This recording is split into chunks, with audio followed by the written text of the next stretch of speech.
ada sebuah ruangan. Jadi ruangan ini kan kalau kita bikin denah itu kan kita harus bikin judul ruangan ya. Jadi ini ruangan apa? Ruangan apa? Nah, di Revit ini ada dua cara. Yang pertama sih kalian bisa aja menggunakan teks. Tapi kalau kita gunakan teks itu nanti bukan tidak berfungsi ya, apa istilahnya ya, tidak powerful ya. Karena dia hanya berupa tulisan. Tapi kalau kita menggunakan room area, salah satunya adalah kita bisa otomatis tahu luasan dari ruangan yang kita bikin, seperti itu. Ya, oke. Nih, nah, kita misalkan mau beri nama ruangan. Nah, untuk beri nama ruangan itu ada di arsitektur room. Tapi sebelumnya Bu Desi bikin grid dulu ya, supaya nanti lengkap. Jadi grid.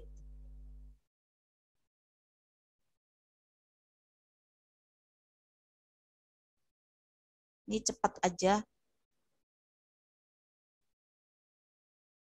Ya, seperti ini ya. Ya, terus kemudian grid yang ini diganti aja A, enter, nanti otomatis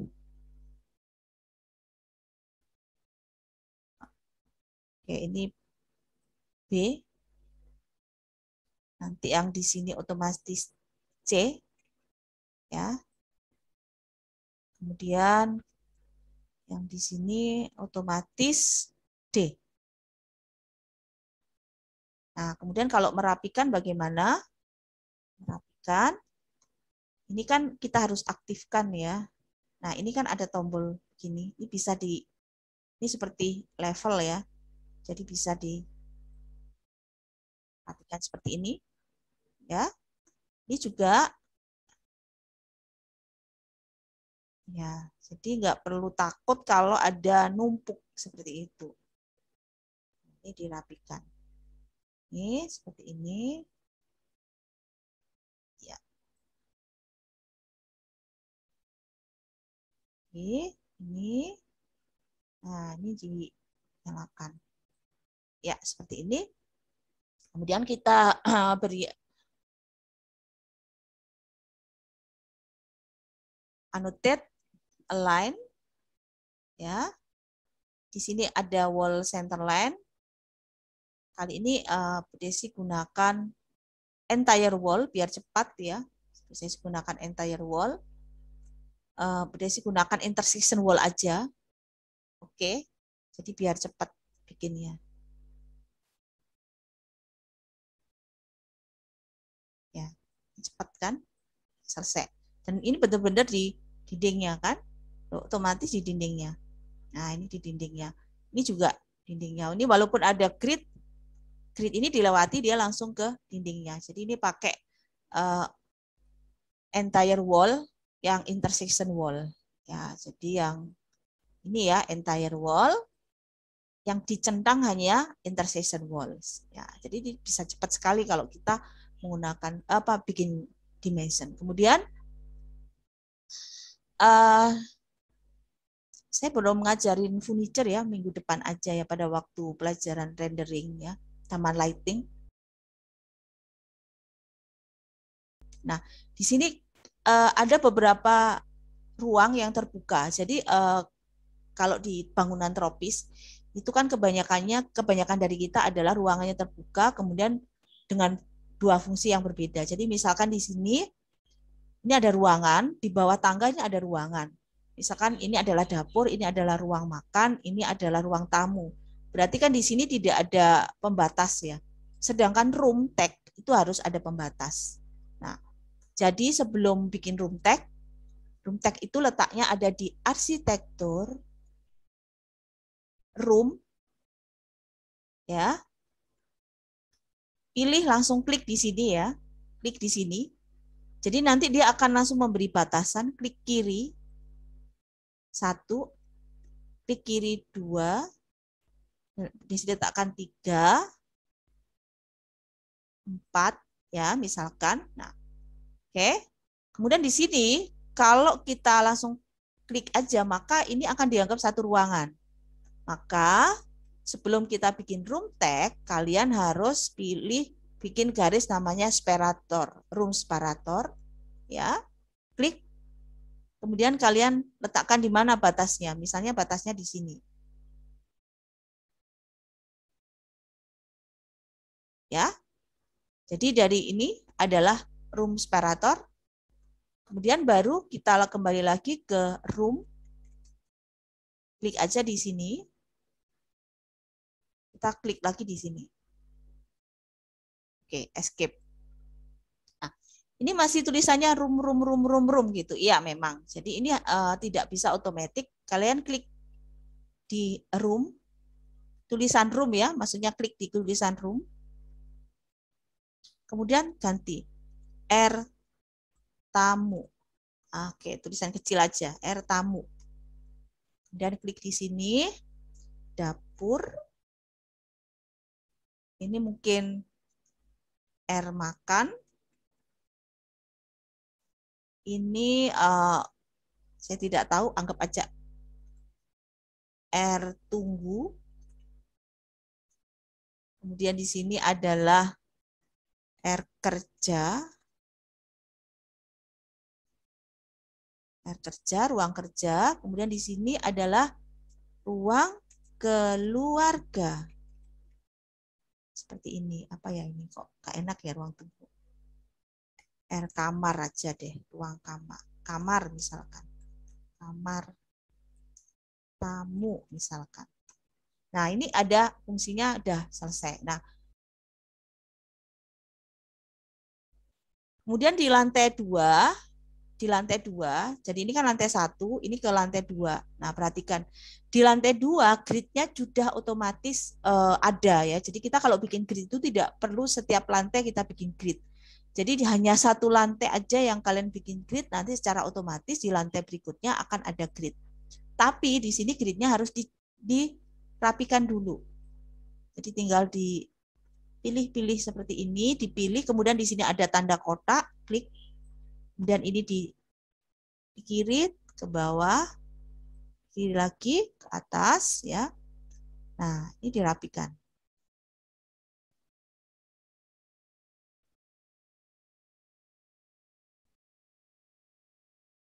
Seperti ini ya. Maaf. Ya. Kemudian yang C ini. Oke. Nah, kemudian annotate, line, entire wall, option, enter section grid, kemudian baru kita klik.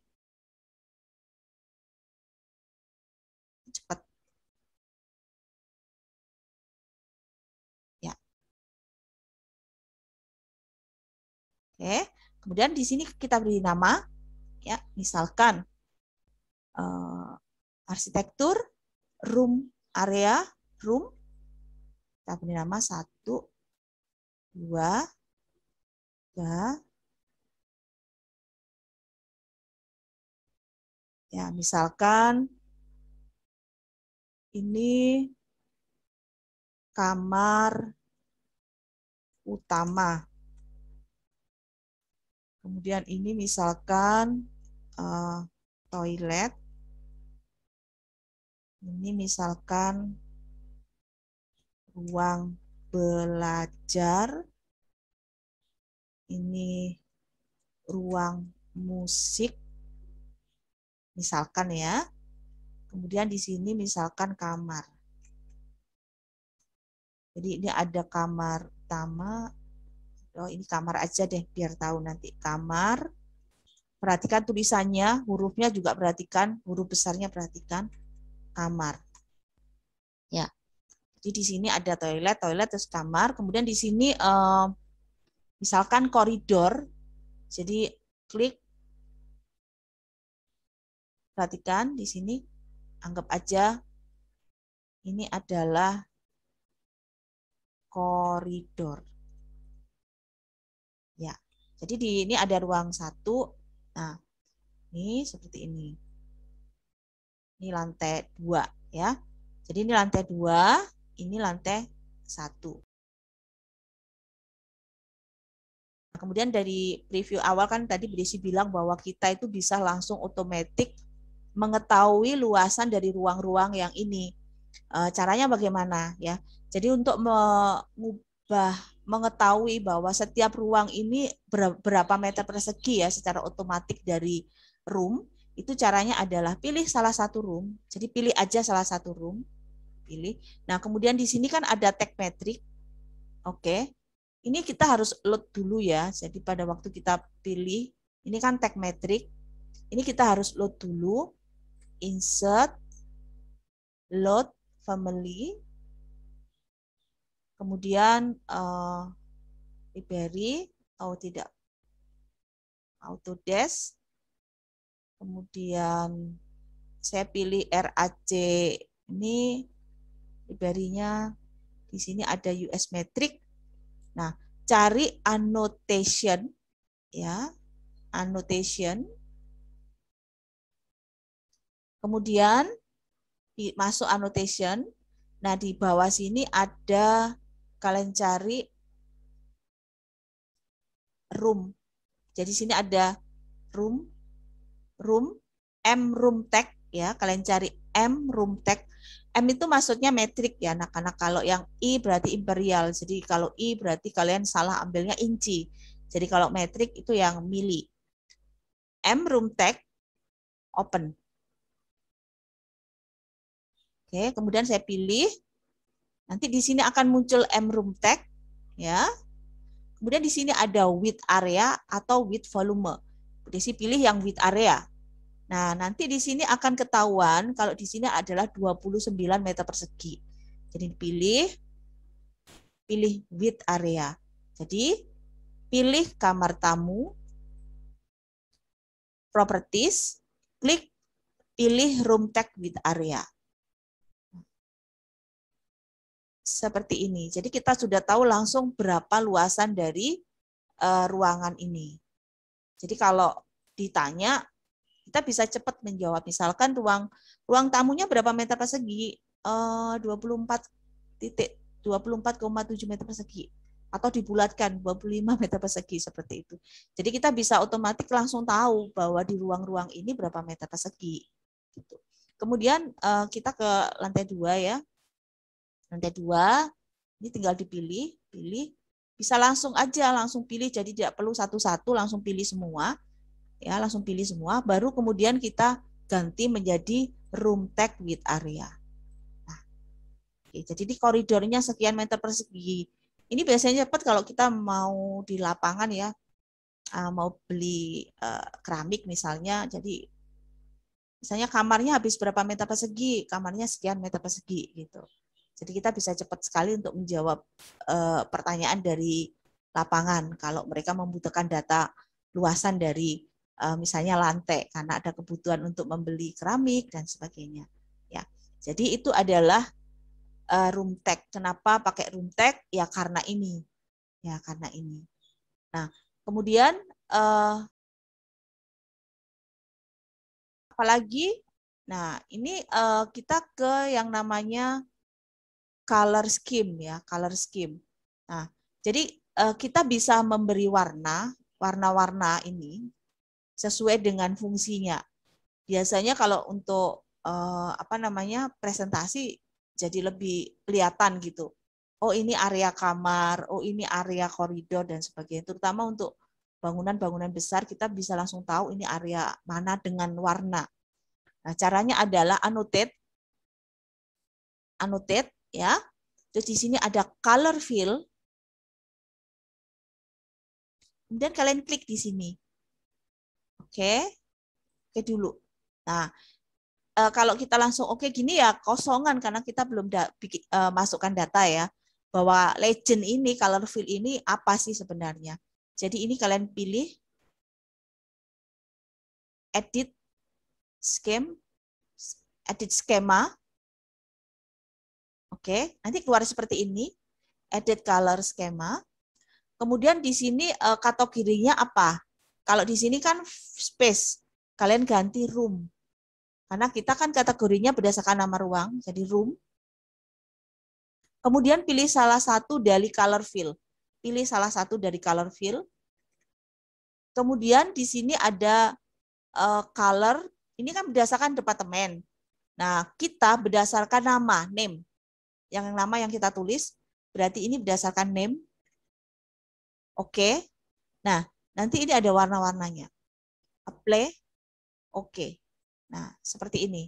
Jadi ini warna itu bukan ngawur, tapi memang berdasarkan data yang kita masukkan, berdasarkan room ya. Seperti itu. Oke. Mungkin kalian bingung. Oke, warnanya macam-macam. Ya. Nah, sekarang kita ke lantai 2. Nah, perhatikan, di lantai 2 itu ada 3 fungsi yang sama. Kamar, kamar, kamar. Color fill, klik, oke. Pilih di kiri, edit, scan. Kemudian kategori, ganti room. Pilih color fill, salah satu ya, color fill, salah satu. Berdasarkan nama, name, oke. Setelah itu oke. Nah, perhatikan. Nah, nama kamar, kalian lihat kamar, ya. Ini nanti warnanya sama, karena fungsinya sama. Jadi misalkan kamar utama ini Bu Desi ganti kamar, ya, Bu Desi ganti kamar. Ingat ya, hurufnya ingat itu maksudnya gini, K-nya harus sama-sama besar, A, M, R, kamar. Nah nanti otomatis akan berubah. Jadi kita tahu, oh ini kamar, ini toilet, ini koridor. Jadi pada waktu presentasi, oh ini area kamar, ini area apa, ini area apa, ini area basah, ini area kering, dan ini area yang untuk sirkulasi, misalkan seperti itu. Jadi seperti itu ya anak-anak. Jadi penamaan itu, pelabelan itu tidak boleh sembarangan. Kita ketik aja bisa, boleh Bu, boleh sih, tapi tidak berfungsi sama sekali. Kemudian fungsi apa lagi sih room tag ini? Kenapa sih Bu Desi menekankan pada waktu memberi nama di ruangan itu harus room tag? Oke, kita lanjut ke materi berikutnya adalah section. Oke, maaf, ini belum kita lihat ya.